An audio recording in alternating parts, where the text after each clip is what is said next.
Hello and welcome to the Non-Stop Retrospective. I'm your host, Non-Stop fucking... I've done it again! It's okay, man. We all make mistakes. Start from the top. Me more than anyone else today, apparently. Yeah. Hello and welcome to the Nonsense Retrospective. I'm your host, as always, Rick. Joining me equally, as always, is Devon. Yep, hello. Got to say that first word real careful, don't we? Yes. This one's a little bit out of order, so... You'll get something that's completely not time sensitive. We're doing a top 5 this week. We've done a bottom 5 of this. We're doing a top 5 this time, so we're not feeling quite as pessimistic. We're doing our top 5 MCU things today. But before we get too far into that, let's go with the good old time-honored tradition of the nonsense, asinine hypotheticals. And what have you got for me today? An MCU-specific villain has taken you captive. What MCU villain would you most like to be held prisoner by? Probably Taskmaster, based entirely on the fact that he doesn't kill people unless he's been paid to. That's interesting, because Taskmaster is the villain for the Black Widow movie, which I haven't seen, so I forgot he was in the MCU even. Yeah. The Taskmaster in the Black Widow movie is a girl who's been, brainwashed, and basically, unless that villain is programmed to do something, they don't do it. Okay. So, yeah, they're a pretty good one to have you taken captive, because that probably means that there is a greater reason behind it, and you have leverage. If it was more impactful to kill you, they would have done so already, which means that you're already in an advantageous position. Okay, fair enough, I suppose. How about you? Who would you pick for a villain to capture you and have you by the short and curlies? For the brief stint that she was a villain, Gamora. Yeah. Because... Yeah, she's a pretty good one. Yeah, because, green waifu. Well, there's that. There's also the fact that she is very unlikely to kill you, especially if she doesn't think you're worth the time and effort. Yeah. Like, you're captive for low-level reasons. You're not captive because you've got vital information that needs to be tortured out of you or anything. Otherwise, no villain's going to be a good choice. Yeah, I like that. That's a pretty good one, yeah. Like, I was very close to saying Nebula, but then I remembered that Nebula's actually quite a ruthless cunt at the beginning. Oh, yes. That's kind of like a plot point in Endgame, when they get old Nebula and you realise how much of an arsehole she was. Still. But yes, do you have a question for me? Yeah, a vigilante serial killer is running around your locality, targeting people committing violent crimes and potentially saving people as a result. How do you respond to this? Not much I can do, my dude. Yeah? I'm just a dude. What am I supposed to do? Yeah, I guess my response is to try and highlight the people doing the violent crimes, just so they've got more targets. Well, here's the thing, Rick, is fundamentally I don't agree with vigilante justice. Again, I feel like that's the wrong move to do. There's not much I can do to stop the person doing what they're doing. There's not much I can do to stop them from targeting whoever the fuck they feel like targeting. If they are only targeting violent criminals, I'm perfectly fine. Yeah. But I don't agree with it on a fundamental level, because that's not how you solve problems. Yeah, it's one of those where technically the rate of crime is not going down because every murder is also a crime. It's not even that, man. It's the only reason vigilanteism works in comic books and fictional worlds is because the vigilante never gets it wrong. Yeah, and they're always pointed against worse people, and it's when they do get it wrong, it's often an interesting story arc. No, it's not. I've read The Punisher. The Punisher killed an undercover cop once, and he thinks about it a lot, but he's still killing people while he thinks about it. So fundamentally, It doesn't matter. I love Punisher comics. I think they're great. I don't think the Punisher does exist in real life. That's anyone who thinks that is fucking retarded. Yes. So yeah, the answer is I wouldn't do anything. What can I do? How can you do anything, Rick? Even your idea of I'm going to highlight criminals. How? Yeah, well, I guess it's we're using Death Note logic of find a way to access police databases of you have that ability, do you? Yeah, apparently you're the one who said it, so I assume you haven't. You know how to get into the police records, do you? Well, I'm pretty sure I could know a guy who knows a guy. I don't think you do. I think you're living in a slight fantasy world, and that's fine, but I know someone who did, who got sacked from the police for stalking a girl using police records. Oh, cool. They're on the list already, though, aren't they? Yeah, essentially. Anyone can Google the sex offender register, Rick. Yeah. That's right, it's a register. 30% of the people on that just took a piss in the wrong place. Yep. Wrong place, wrong time. It's fucking stupid, all of this. Don't be a vigilante, you fuck nut. But yes, for the MCU, do you have an honourable mention? Yeah, my honourable mention is Daredevil Season 3. Okay. It's the best season of the Netflix shows, hands down. It has the most epic moment. I'm glad they brought that actor back to play Daredevil in the MCU proper. The reason why it's my honourable mention is, while it is part of the MCU, and always has been part of the MCU, a lot of people don't count it as part of the MCU. Don't know why, but hey. Yeah, because it wasn't until the most recent Spider-Man, that it was confirmed to be part of it, really, was it? No, that's not even true. Anyone who watched the Netflix shows, they constantly reference the big event that happened in New York, that big event being Avengers 1. Sure, fair enough. Like, they've always been part of the MCU. It's just people were like, oh, it's not connected to the movies, so it's not because and it's like, cool, great. It is now, so fucking watch it, you dick. Complaining about shows you don't like, yeah. Daredevil and Punisher are the only two shows worth watching. Luke Cage was okay, but Jessica Jones and Iron Fist were both proper shit, and The Defenders was beyond disappointing. Yeah, I watched like 2 episodes of Iron Fist, and like it didn't grab me at all in any way. It's a shame, because Iron Fist, they just fucked it. They just proper fucked it. Ugh. Anyway, do you have an honourable mention? Yeah, my honourable mention is What If, because I think most of these stories are fun. But it's rather telling that I got my folks to watch Series 1, but when we tried to get them to watch Series 2, they just lost interest. Like, I'm going to have to watch that on my own, and I still haven't. But yeah, in general, I like the What Ifs, and it's cool to see that kind of creativity in what is otherwise a rather formulaic universe. Yeah, I've got bad news for you, man. What If is incredibly formulaic. It's just got a slightly different formula to the MCU. Oh, yeah. Like, the formulas are either everything works out okay because, oh, this contrivance. Everything goes to shit because, oh, yeah, we realize that we need all the moving parts for everything to work out okay. And then it goes towards a head where all of these turned out to be connected, and the watcher goes, okay, I'm going to stop being a pacifist. It just sucks, man. Yeah. So yeah, what's your number 5? My number 5 is Doctor Strange in the Multiverse of Madness. Yeah. So this is kind of like a live action extension of some of the best What Ifs. No. Well, fair enough. No. I mean, it's got Captain Carter in it, or a Captain Carter. Yeah, but it's very not related to What If at all. It's the conclusion to the WandaVision storyline. Yeah.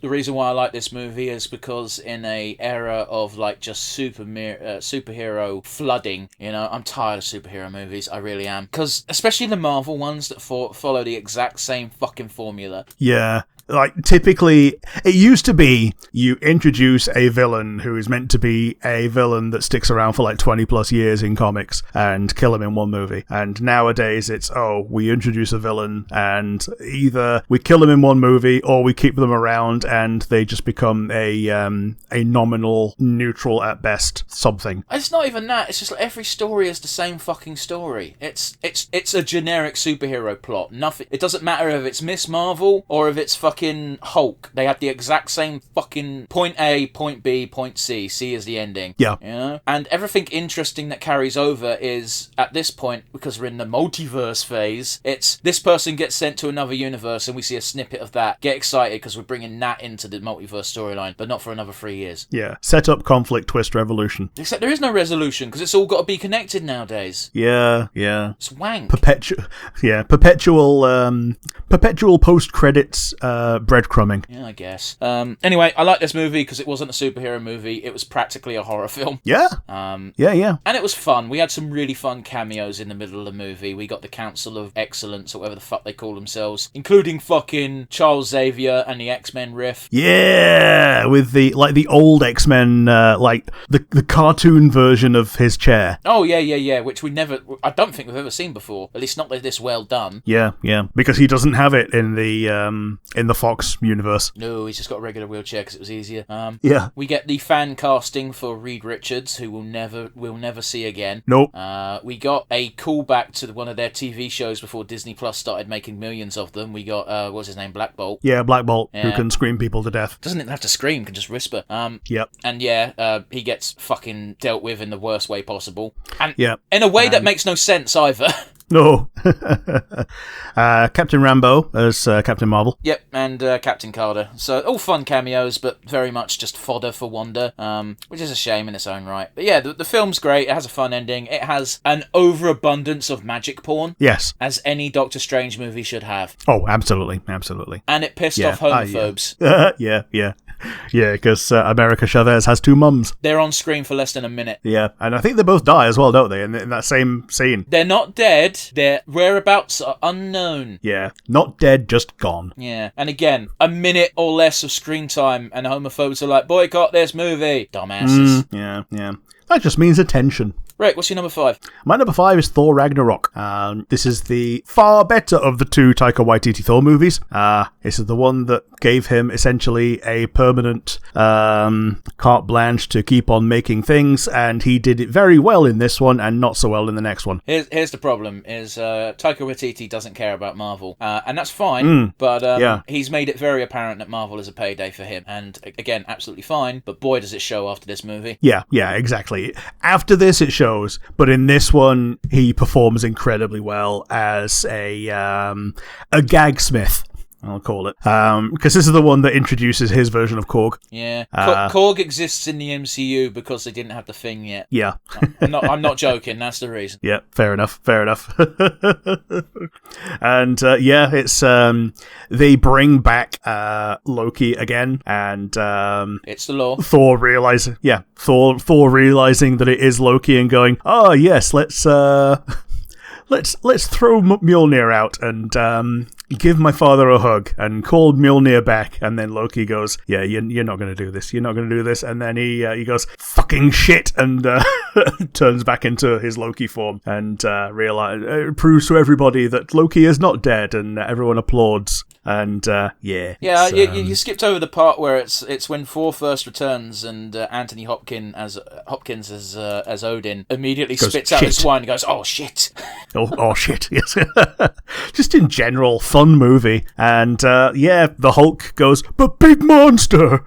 I didn't actually watch this movie, so you know. Yeah, like, you picked a bad one to skip. I don't think I did, because I watched Love and Thunder. Yeah, exactly. That one's not as good. Yeah, but I watched Love and Thunder, and Ragnarok is just a more refined Love and Thunder, according to your words. And I don't care for that formula. I don't mind characters being goofy, but when everyone's goofy... Yeah, like Bruce Banner is a straight man, and so is... the Hulk is also kind of a straight man, but it's weird in that he's still doing Hulk speak, and Thor is trying to butter up both Banner and Hulk, depending on who's out at the same time.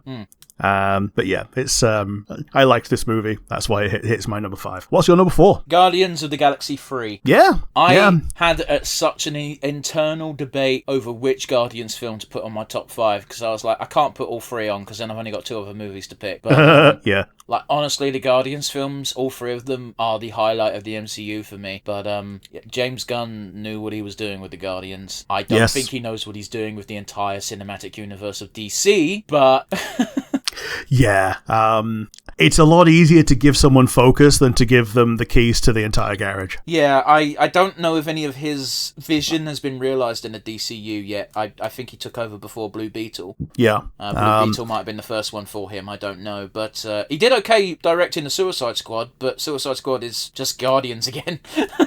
Yeah, and that was before he got the DC keys, as it were. Yep. He was brought in for that one when he was briefly fired from Marvel before Marvel got him back for Guardians 3. If Guardians 3 happened without James Gunn at the head, I dread to think how awful it would have been. Yeah.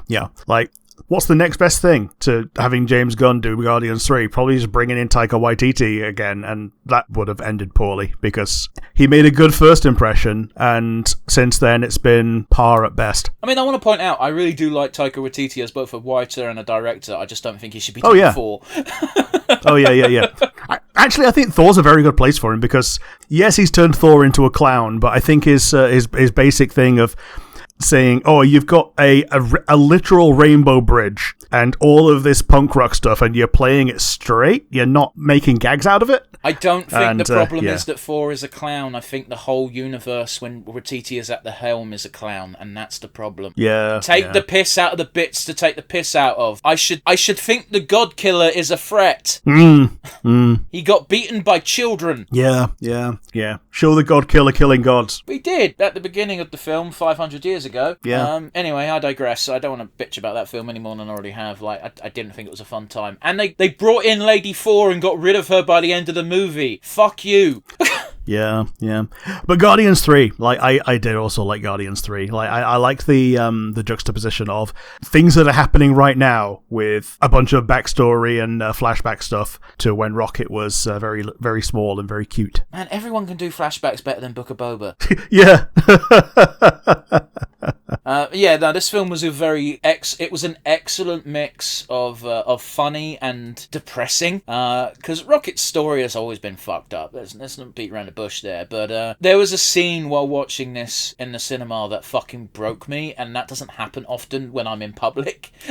I am a sensitive boy at heart. If I'm watching something in the privacy of my own home, I will cry without giving a fuck. I had to fight not to cry in the cinema with Rocket T. Floor Leave Now. Yes, exactly, that one, exactly. The franticness of that child voice, I was like, oh fuck, and then it just zooms out and shows what's actually happened, and I'm like fucking trying not to blubber like a 12-year-old. Well, and I'm thinking both fuck you and also you're a genius, James Gunn.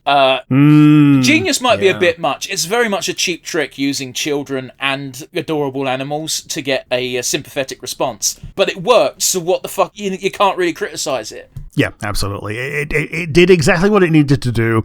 It evoked exactly what it needed to evoke. And, if you have empathy, it's going to play you like a fiddle. It's great. Yeah, it was incredibly heart-wrenching.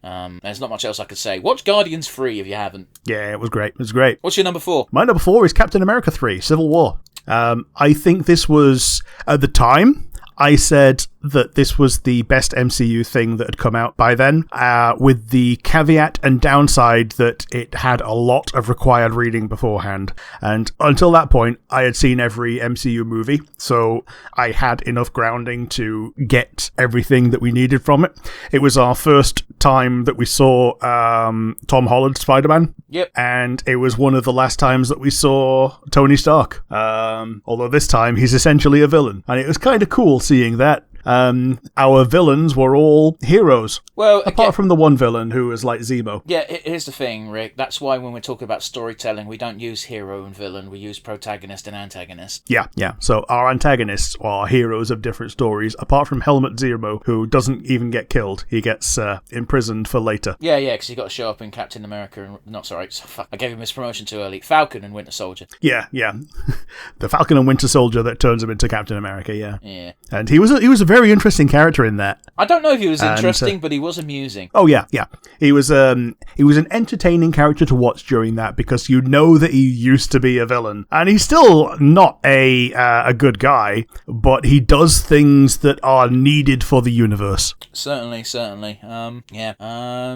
I was off the MCU hype train a lot earlier than Captain America Civil War. There were movies I skipped before this. There's not... Mm-hmm. It's a really interesting one where you can absolutely watch every single MCU film before the end of of Phase 3. And yes, you do benefit from that. But as long as you're not a fucking fuckwit, you can fill in the gaps. Yeah. I think this is one of the ones that you kind of not really have to see, but probably want to see. Oh, well, here's the thing, Rick. This is part of the... Oh, that's just it. It's not Avengers, is it? It is Captain America. Yeah, okay, never mind. My point's none and void. Like, the reason it's not Avengers is because half of them are antagonists. Yeah, except the storyline that they ripped off is an Avengers storyline. Oh, yeah, totally. Yeah, well, absolutely. Actually, it's not even an Avengers storyline. It's a whole... Oh, it's a crossover event, yeah. It's the crossover event for that year. Yeah, it's a pretty good one. Is this the one where they took fucking Captain America's You Move speech but gave it to fucking some random nobody? I think so. Or was that Winter Soldier they did that? It's one or the other, but it's like they just give it to a normal guy who's just like a normal, like... No, they don't. Civilian? It's Peggy's daughter during her funeral. Okay. Yeah, it's probably Winter Soldier then. Yeah, I can't remember when Peggy died. I remember her daughter giving that speech during the eulogy, and it's like, why are they giving it to this person? Yeah. But yes, I did love this movie, and it was rather heart-wrenching to basically see both sides as being kind of correct. Like, Tony going... It's easy to see Tony as the villain because he's like the antagonist and wants to... he wants to kill the guy who Steve is protecting, but the thing that he's the line to hammer it home is, yeah, but he killed my mum. Yeah, but I want to flip to a different part of the script where it's like, why are you doing this? And Captain America's like, he's my friend, and Tony Stark goes, so was I. And it's like, yeah, you do nothing but bitch at Captain America. You don't get to say that. Yeah. You dick. But again, it's one of those where they fuck this one up a bit, because the original not Captain America, Civil War storyline is what side of the divide are you on? Are you pro Registration Act or are you anti-Registration Act? And Captain America obviously chooses anti. Captain Stark, fucking Tony Stark picks pro because he doesn't care. Everyone knows who he is anyway. Yeah. Whereas in this, the entire crux of it can be solved if Captain America and Iron Man have a 2-minute conversation. Yeah. Oh, yeah, by the way, he didn't kill your mum and dad. He was a puppet being mind-controlled by this government. So, do you blame the gun or do you blame the shooter? It really is that situation. Yeah, don't declare war on the sea, guys. It never goes well. I don't know, technically speaking, that Emperor did win. Yeah. Like, he declared himself winner, he declared himself winner, and the sea didn't protest. So, I don't know about you. What's your number 3? Spider-Man No Way Home. Yeah. I like this movie quite a bit. I don't think this movie is a good movie, but I like it. Yeah. You've got a lot of my number 2 has a lot of the same first watch benefits that you get with No Way Home, in that once you've seen it once and you know all of the things that are coming out of it, it's not as good. Part of what's a very joyous first time watching is the kind of knowing, but not 100% knowing what's going to happen. Yeah, so here's the crux of it. I do think it's a fun movie. I've watched this movie a couple of times, and I've never not gone, yeah, that was fun. I think if you took out every cameo and every callback to the old Spider-Man movies, and this movie is nothing. Oh, yeah, but that removes the entire movie. But that's my point being, is it's like wrestling. It's a nostalgia pop. You heard this wrestler's theme tune, and you go, yeah! And then you go watch a 5-minute match where nothing happens. Yeah.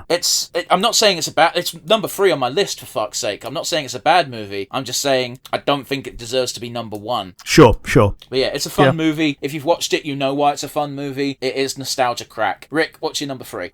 My number 3 is Infinity War. Interesting. It's a very good Avengers movie in that it deals with the fallout of Captain America 3 in a relatively believable way, in that Cap is out there in the world and he's still doing good things, but he's kind of grizzled because he's been off the grid for so long. Yeah, they did this really nice nod for comic book fans where he's being Nomad without them calling him Nomad. Yeah, and it's rather telling that they like the Guardians of the Galaxy because they get quite a lot of spotlight in this movie. Well, they have to because they're gone for the next one.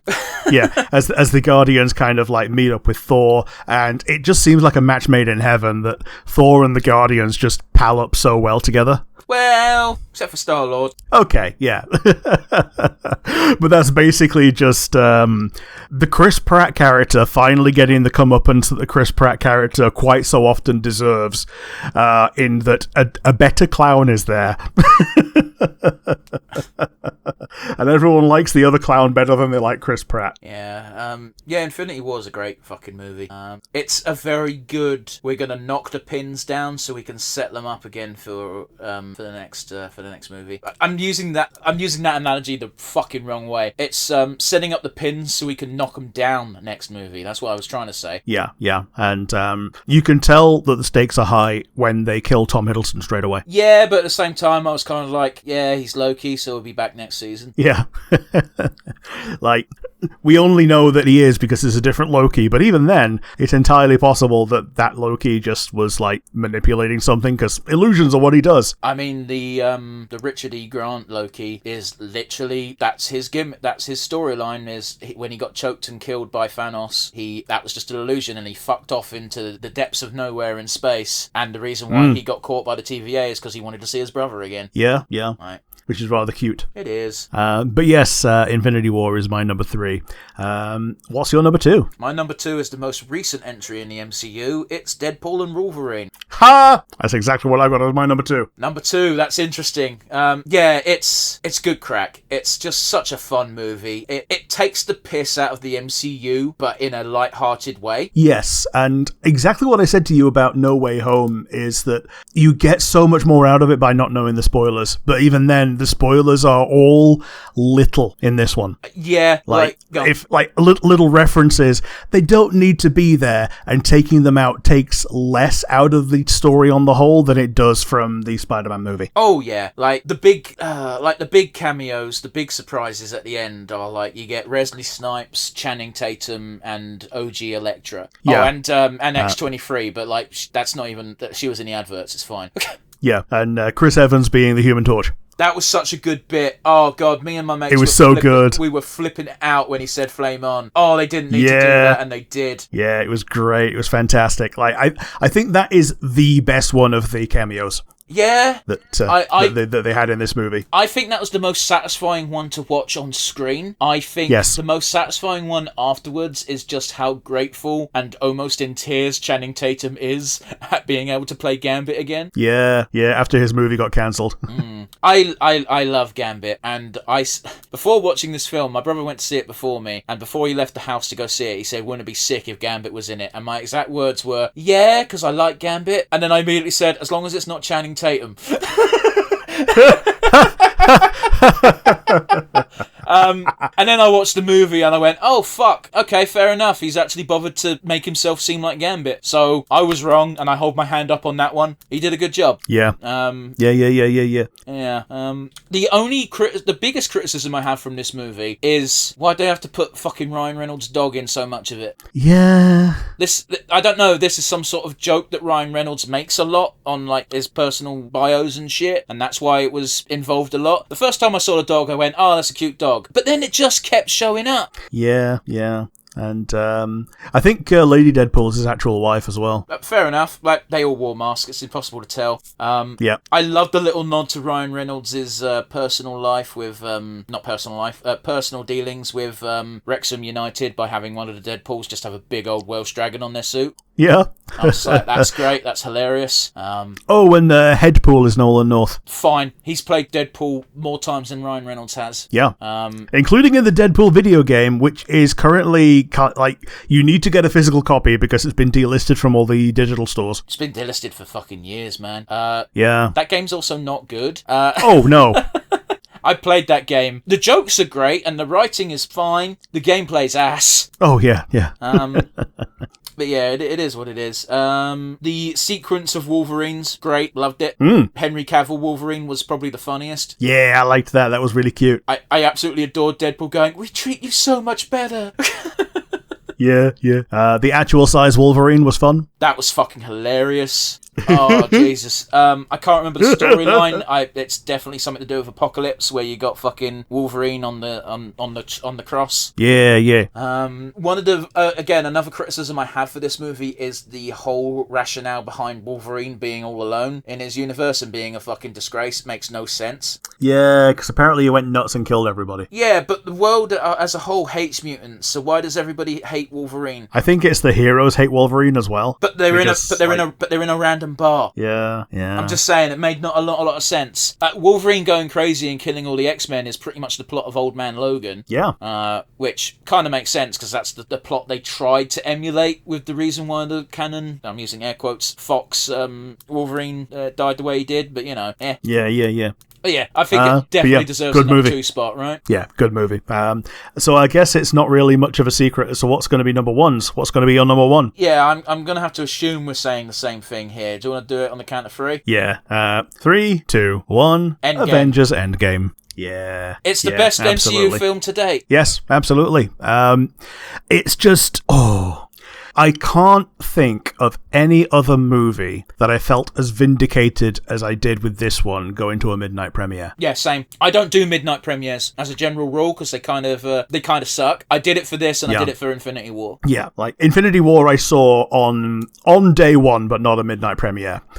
This, I definitely could not let it slide. I needed to see it at the premiere, and then I went to see it again that weekend with my folks. This was also a movie I saw twice. We watched it once during the midnight release and we were hype and we were awesome. We loved it. And then another day, we invited a third friend who was busy grinding out a limited release item on PSO. We invited him to go see Detective Pikachu, and he said, apparently it's shit, I don't want to see it. Or he might have said he'd seen it with friends previously. Either way, he didn't want to come with us, and we were like, alright, fine, fair enough. We watched Detective Pikachu. Endgame was starting in 10 minutes, and we were like, that's a good movie. Do you want us to just sit down and waste 3 hours of our lives? And we're both like, yeah. So we rung up our friend again and said, we're watching Endgame again. Do you want to come down and join us? Because the cinema's only a few minutes away from him. And Yeah. he really wanted this PSO item. So he just went, no, I'm doing this. And we were like, okay. So we watched it again. And then about 3 months later, you could just buy that item with gold in game. Oh, not even. They just give it to you. Oh, really? They gave it to... Yeah, it was just a promo of like anyone who logged in just got like all the camos. Wow. Oh, yeah. Oh well. But yeah, it was peak Marvel, to be honest. It held no punches. Absolutely. It very much had the mission statement of, did you watch all the Marvel shit before now? Cool. Did you not? Tough fucking shit. Yeah, if you didn't watch all of it, you're not gonna get as much out of this. But even then, you're gonna get enough out of it.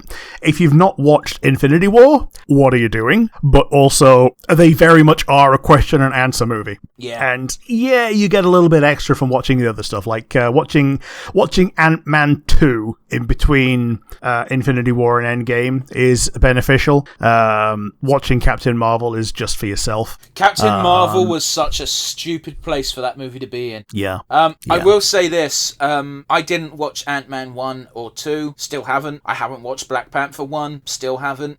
Didn't take anything away from my viewing experience. Those characters are more than well established. I will say, I remember listening to a podcast at the time where they did an Infinity War podcast after Infinity War finished, and during the post-credit scene of Infinity War, where they were like, you know who to call, and then Nick Fury gets fucking dusted as he's doing the summon signal, and apparently someone got really hype in the cinema and went, Hawkeye! It's like, no, not fucking Hawkeye. You know, I mean, it could have been better. Someone could have stood up in the cinema and gone, Ghostbusters! God damn, I hate Ghostbusters, they suck. It's not a good movie. You know who to call, Ghostbusters! Yeah. But yeah, we could sit here and gush about all of our favourite moments from Endgame, but honestly, there's too many to list. It's such a great movie. From fucking going to the only thing that I'd say is weird is how much the heroes just want to kill themselves. Yeah. Like, specifically, Hawkeye and Black Widow having a wrestling match to see who's going to sacrifice themselves. Yeah, absolutely. And in retrospect, I think the correct choice happened, because once everything is solved, Hawkeye actually has a family to go back to. Yeah, I know. It's just like, here's the thing, the multiverse exists as soon as this movie ends, and everything stops mattering. Yes. Up until this point, everything kind of mattered. Yeah, because it was the only world. And we find out why in Loki, because they're ensuring that it's the only world by destroying every other world as it starts to diverge. Yeah. But yeah. So, like, I think my favourite single moment, because I think the I Am Iron Man snap is, like, that should be disqualified, because that's basically like the like actual culmination of the entire movie. But I think my individual favourite moment is when Cap calls Mjolnir. I think, yeah, I get you. I think even better is when everyone comes out of the portals as they're brought back, and we finally get Captain America just Avengers Assemble. Yeah, and it just... the music just works so well with that as well. Yeah. Because like it just culminates and you get your crescendo, and it's just, have you been paying attention to the music until now? Well, if not, then here's this just like cinematic eyegasm while the music happens, and you just get reminded of how cool everything has been until now when the things have been good. And at this point, everything was still on the cards. I generally thought at this point in the movie it was Cap we were going to lose. Yes. I mean, don't get me wrong. We could have lost anyone and everyone. We did lose Cap. We do. But we do, because we get Biden Cap at the end, don't we? I don't like calling him that. Yeah. But yeah, Cap just like fades into time as he refuses to come back to the present because he gets his happy ending. He's earned his happy ending. I mean, for real. Yeah, he's done his time, and now he gets that dance. We don't get a lot of happy endings in the superhero movies, like as in a definitive. He got to live out the rest of his days with Peggy. Yeah, like there's 2 words in happy ending, and we tend not to get either of them. Yep. Not a lot of them are happy, and definitely not a lot of them are endings. Yep, Star-Lord will return. Yeah. That's the problem. That's part of the problem, is at the end of every MCU film, it says, this character will return. Oh, so that's not the fucking end of their story. Okay. Yeah, even though it's like it's the end of the story as far as we were aware, until they just go, no. I can't wait until they do Young Avengers, and by the time they do, all the Avengers who they were going to recruit for the Young Avengers are now in their mid-30s. Oh yeah, and they're still at school. Oh boy, man! Just imagine trying to get someone like who used to be like a child star, and they're like now 43. I'm trying to recruit Jake Lloyd, the original like kid Anakin Skywalker. I mean, I was just making a joke about the fact that Kamala Khan is quite clearly recruiting Young Avengers, but they've done nothing with it. Yeah, and now she'll be in her 20s now, won't she? I don't know. I think she's still a teenager. I don't know how old she was when she started as Miss Marvel. Yeah, fair enough. But that series alone is like 3 years old. Yeah, it is. But yeah, do you have a favourite one of mine? Endgame, because it topped both our lists. Sure. What a silly question. The favourite one of yours that I didn't pick was definitely the Guardians 3, because, like, yes, absolutely. Teeth floor rocket leave now. Oh, god damn it. It's one of the reasons why I've not rewatched it, because I know it will fucking break me all over again. Yes. And it's not like you can just fast forward through that scene, because it's just such a good scene. Like, it's not a happy scene, but the cinematography is fantastic. Let's say goodbye to people. But yeah, there's no weakest links on this because these are our top 5s. So yes, if you liked the list, you got the comment section down below on YouTube or Spotify. Tell us what you thought. Anything that you would change in our lists if you made your own. What didn't make either of our lists that you think should have been on there, either as an honourable mention or in the top 5 itself. And also remember to like, comment, subscribe, all that good stuff, like and favourite, share, all that stuff. Or you can send an email, which would go to nonsensereviewuk@gmail.com. And yeah, thank you very much, everybody. If you've made it this far, as always, you're our favourite people. It's going to be a goodbye from me. Bye, guys.